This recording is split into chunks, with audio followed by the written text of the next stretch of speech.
Hey, what's going on, guys? Thanks so much for stopping by. So we are on our way to an adventure today. We are heading out of the blacktop jungle. It feels totally relieving to kind of head out of the city for a while and get away. This is going to be a solo trip. I didn't bring the wife or the dogs. This is just for me to go out here, get a little bit of clarity, a little bit of peace of mind, a little bit of relaxation. Got a few things stirring in the personal life that I might let you guys in on later. But stuff is going great, so nothing bad. Right now we are on our way to Saddle Lake Recreation Area.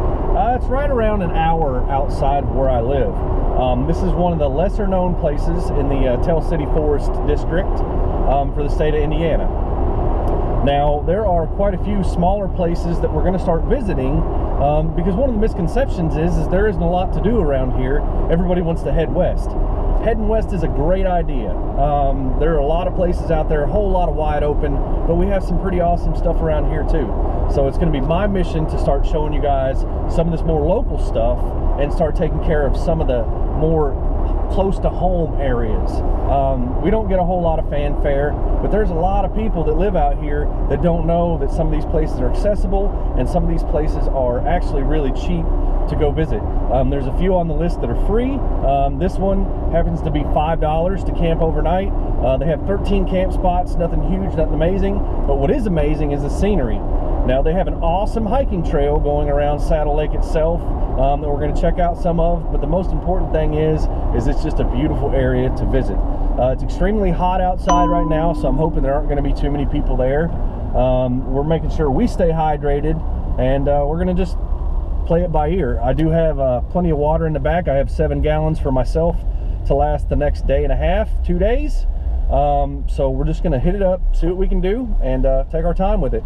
But we're on our way to a very beautiful area, so make sure you stick around.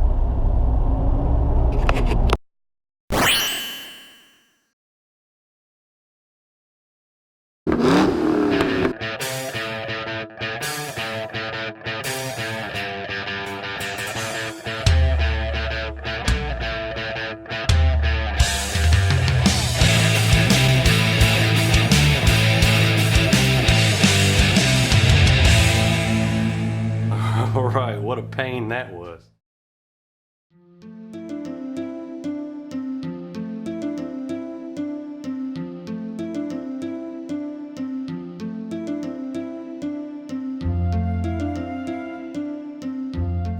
On this trip, I chose to take the Ohio River Scenic Byway. The Ohio River Scenic Byway stretches from Illinois through Indiana to Ohio. This history-rich byway meanders along the banks of the Ohio River, hugging its shoreline and offering almost continuous views of the river. The history of the Ohio is found in both rural landscapes and quaint river communities, covering periods from Native American habitation through Western settlement, affecting transportation patterns and industrialization. This is an absolutely beautiful drive, and if you get a chance to take it, it's definitely worth it. To drive the entire byway will take about 2.5 days to drive it straight through, or 8 days to enjoy everything this byway has to offer. Along the way, there are several stops in beautiful little towns and plenty to see, so you should probably add it to your destination list.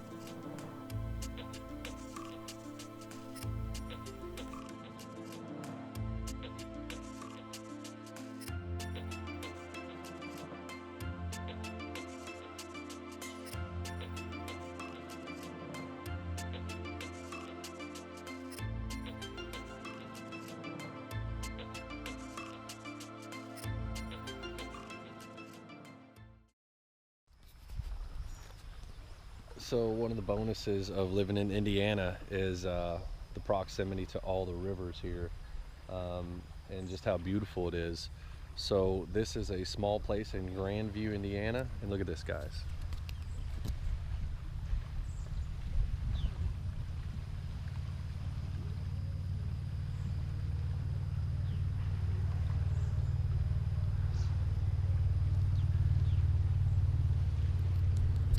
So this is just a small place to park along the side of the road. It's a small park here. I'm not exactly sure what the name of it is. Let's go over here and check and see the sign, what it says.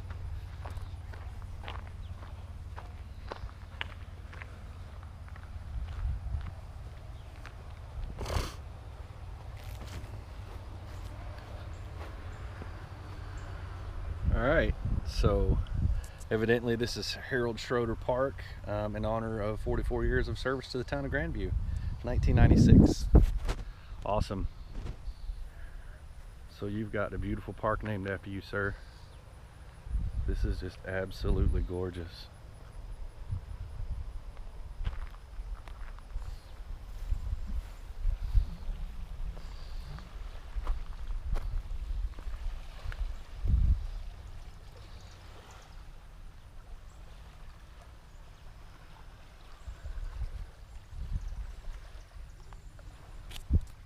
So I think I'm just going to relax here for a couple minutes. I've been on the road for about 45 minutes. We're not too far away from our destination, but I'm just going to take a little breather here, have a bottle of water, and relax for a minute, and we'll be back on the road soon.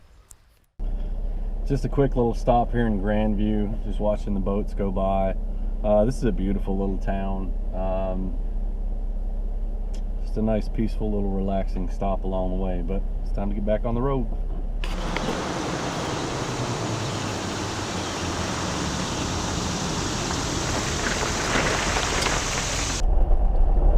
So guys, we are right outside Gatchel, Indiana at the Saddle Lake Recreation Area. It's part of the Hoosier National Forest. I've never been here. I've been around this area before. Buzzard Roost is about 45 minutes to an hour from here, and it's one of my favorite spots. So we're going to check this one out.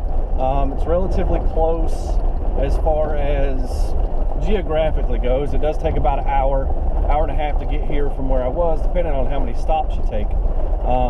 Nice little gravel lot coming down through here. It's well maintained. My understanding is this used to be a much bigger recreation area than it is now. So we're going to see what they got. I know they don't have water. All the campsites are primitive, and it is a self-pay.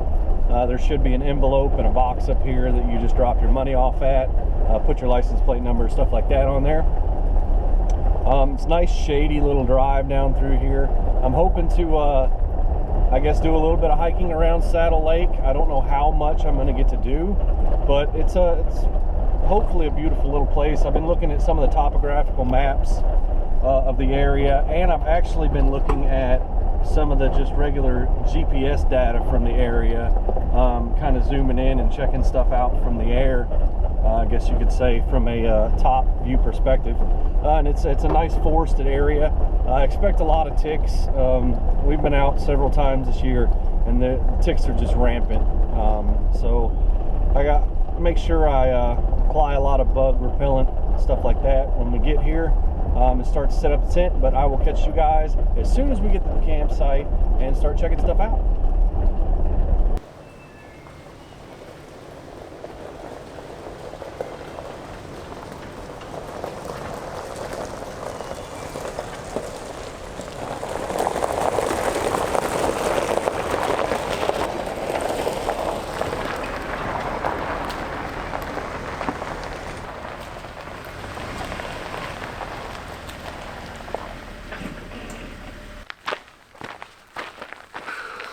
Alright guys, so here we are camping for the night. I just took a little walk down to Saddle Lake here. It's really nice down there. It's a cool little lake. Got a boat ramp off of it.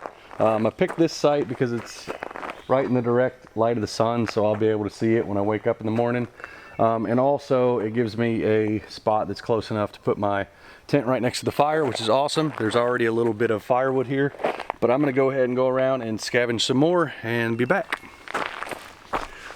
You know what, before I do that, let's go over here and pay the fee.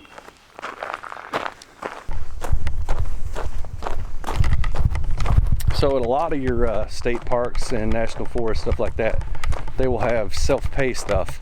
It's based off an honor system. Just pay the fee, because if you get busted camping out and you don't pay it, you're in a lot of trouble. Let's look at this pay station here.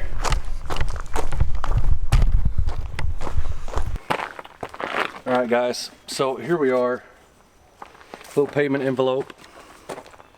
You put your $5 in there, which is what it costs for a single site, and you hang this up in your window and you drop the payment down in the tube. So we're going to go ahead and fill this out and drop it off. When you're done, you just seal the envelope, pull the tag off, hang it in your windshield, and drop your Abraham Lincoln down the tube.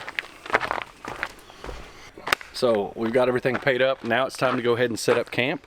I do have a new tent that I want to try out this trip. Wife got it for me for Father's Day. I absolutely love it. So let's go ahead and get it out of the back of the Jeep. Check it out.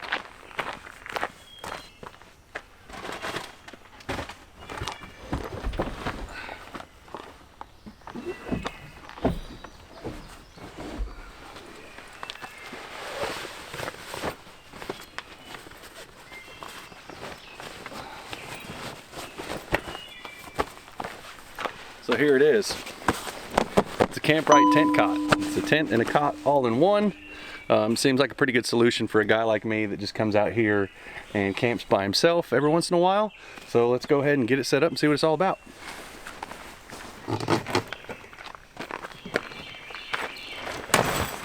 That's easy enough. It's not too terribly bad. You got these two poles right here that are supposed to go across the top. Give it a little bit of extra elevation.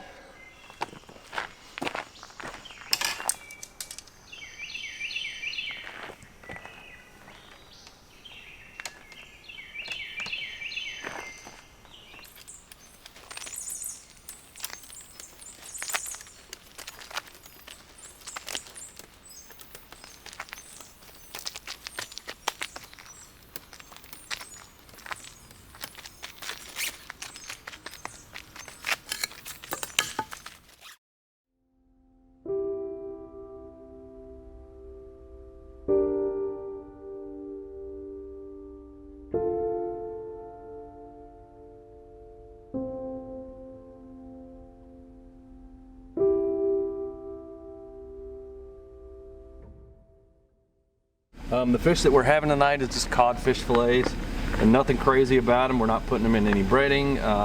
Sometimes food is just sustenance, and that's what we're doing tonight.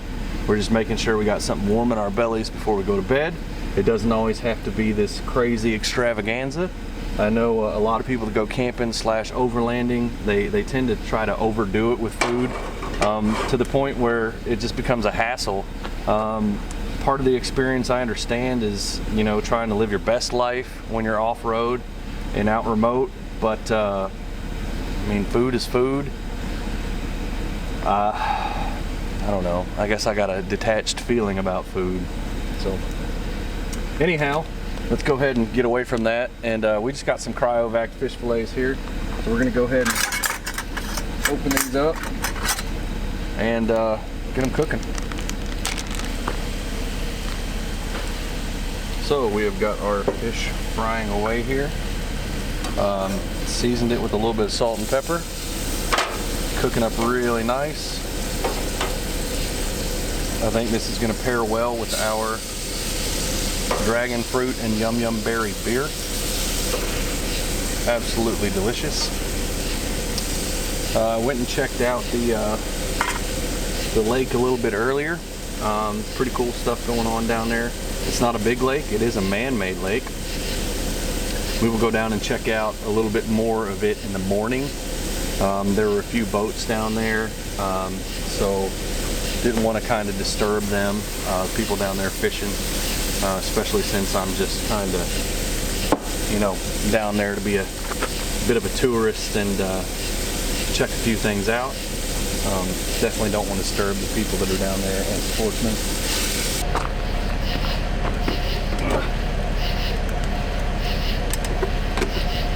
So guys, now we're just going to sit here and kick back with our food. You might hear the Jeep running. I'm just running to kind of charge my rear battery up a little bit before I go to sleep.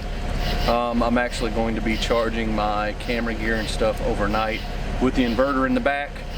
We will go ahead and do a full walkthrough of Argo in the morning, all the changes that we've made to make it a little bit more overlanding friendly. But right now, here's dinner. Just some codfish fillets.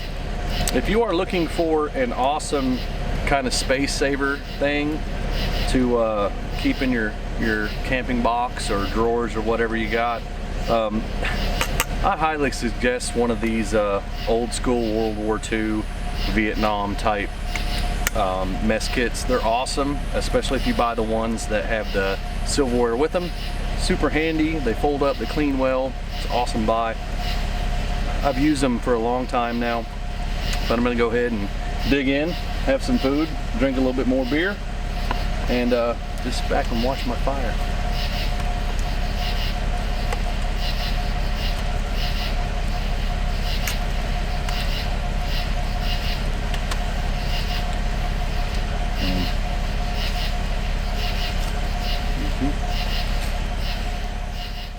All right, guys, so I'm sitting here continuing with my heart healthy diet. I'm having some bran and some organic milk this morning for breakfast. I don't always have bacon and eggs and stuff like that in the morning. Stuff's good, but it takes a lot of time. This is quick, it tastes good, it's easy, it's good for you. So I'm gonna go ahead and finish this up, and when I'm done, we're gonna go ahead and take a walk around Argo. I'm gonna show you some of the changes that I've made to make it a little bit more overland / camping friendly. We've actually done a lot to the Jeep, so we'll get to that here shortly. All right, guys, so now we're going to talk about some of the changes that I've made to Argo. I didn't film a lot of these changes because the channel is going to take a little bit of a turn. I'm going to start doing more build stuff in the wintertime and more adventure stuff in the summer. So I just went ahead and did a lot of this work to get it out of the way. The first thing that you'll notice is now the Jeep has a hard top, whereas before it was a soft top. This didn't cost me anything. I actually ran into a friend of mine who wanted to change out his hard top for a soft top, and vice versa for me. So it was a really easy, really simple swap. Unfortunately, I don't have the rear defrost and the rear wipers working. You do have to buy a kit. It's about 180 bucks to make that happen. So we're gonna do that in another video in the future. But so far, I love the hard top, love the Freedom tops. It's everything I wanted it to be. If you look here in the back, you'll see the Travol pet divider. Now, I put that Travol pet divider in there to actually gain some storage space. You'll see on the other side of it that I have several MOLLE pouches in there. One of them holds the winch controller and all the winch stuff. Another one's a map pocket. I have an extension cord for my inverter. So those are really handy. I also have 2 water bladders back there from Red Rock to supplement the driver and passenger of water when we're out on the road. So that's about 2.5 gallons less water that I physically have to carry with me, and it also makes short trips a lot easier. You'll see the fire extinguisher mounted up there. We'll go ahead and go around the front here in a minute and look at that. But most importantly, in the back here, you will see the 1800 watt inverter and the spare battery. Now that battery runs to the intelligent solenoid from National Luna up front. What that does is it charges back this Group 31 deep cycle battery to use just for the inverter. I charge all my camera equipment. If I need to run a fan or anything small for my wife when we're out camping, anything like that, that does more than the job for it. So big Group 31 battery and 1800 watt inverter. It's got the back end tied down. Also to note is this is a great place now for my dogs. They can hop in here. I don't have to worry about them coming forward. Also, when I'm off-road, I don't have to worry about any of my cargo coming forward on me. So the back of this is set up exactly how I want it. I do think that I might build a platform and some drawers in here. That might be in a future video. I haven't 100% decided on that yet. Everything kind of works the way it is now, so I don't know if I'm gonna mess with it. But the back end, there it is.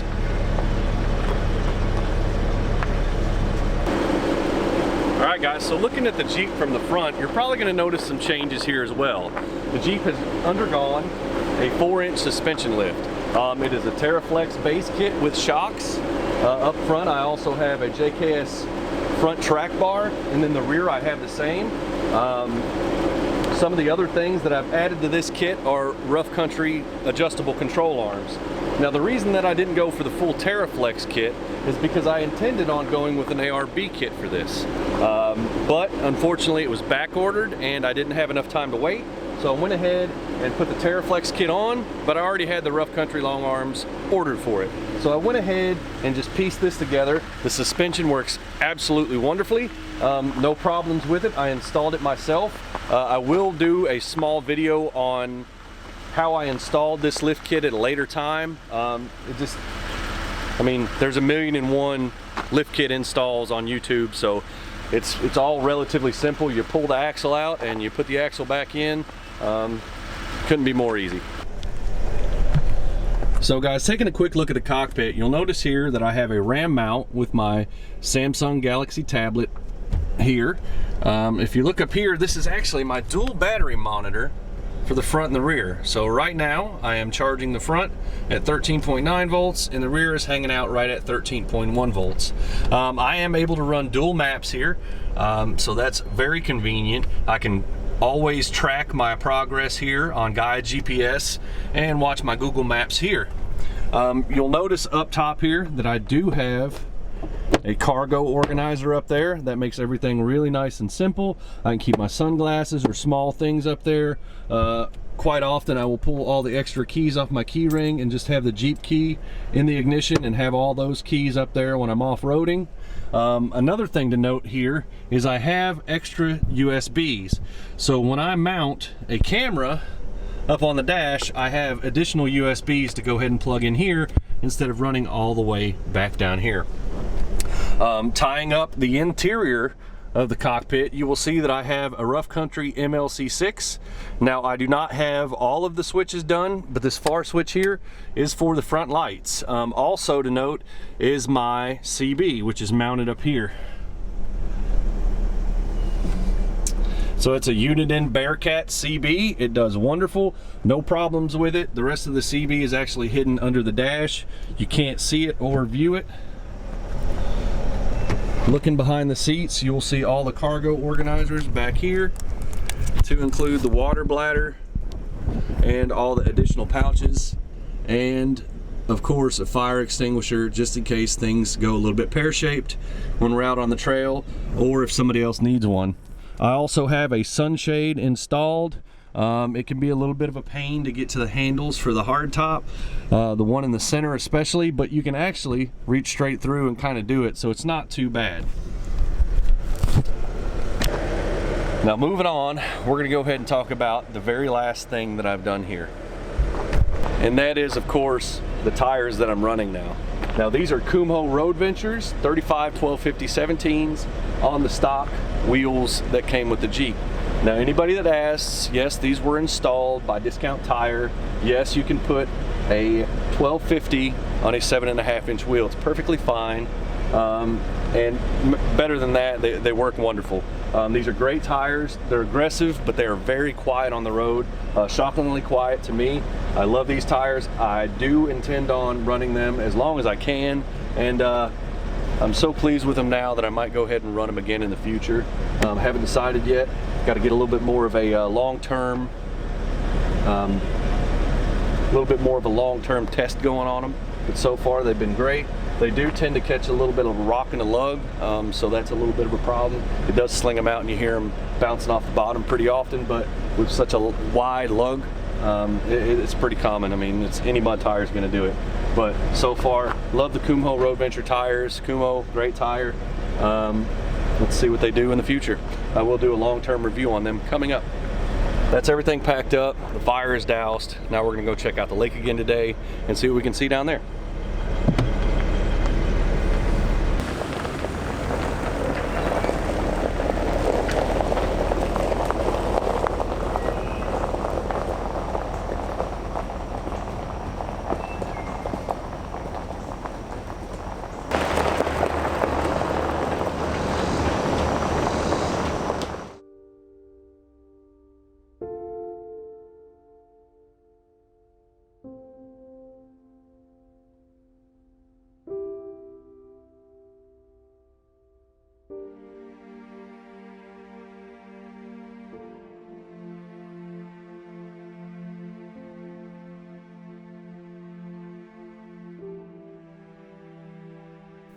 The Saddle Lake Recreation Area was one of 4 that was associated with flood control lakes built along the middle fork of the Anderson River.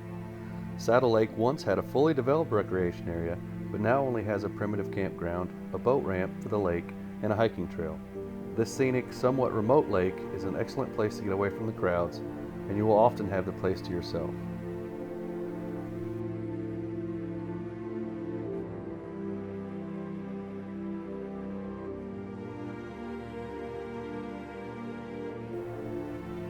The 41-acre Saddle Lake is a small but excellent place to fish for panfish in southern Indiana.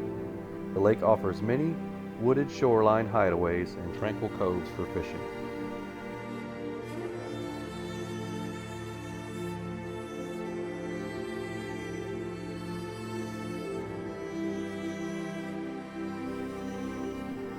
The Saddle Lake Recreation Area is one of the least used of the Hoosiers recreation areas, so much that you might just have the place to yourself and see the wildlife. The site is deeply wooded and gives the feeling of being tucked in amongst the forest and hills. You will likely see many of the birds and animals that call the forest their home, so bring your binoculars and tread softly.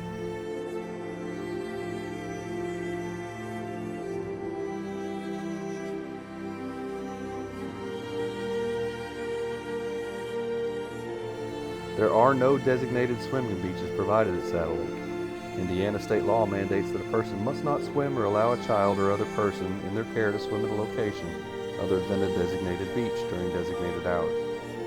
They suggest you swim at Tipsaw Beach instead. However, state law does allow swimmers to swim from a watercraft on the lake between sunrise and sunset.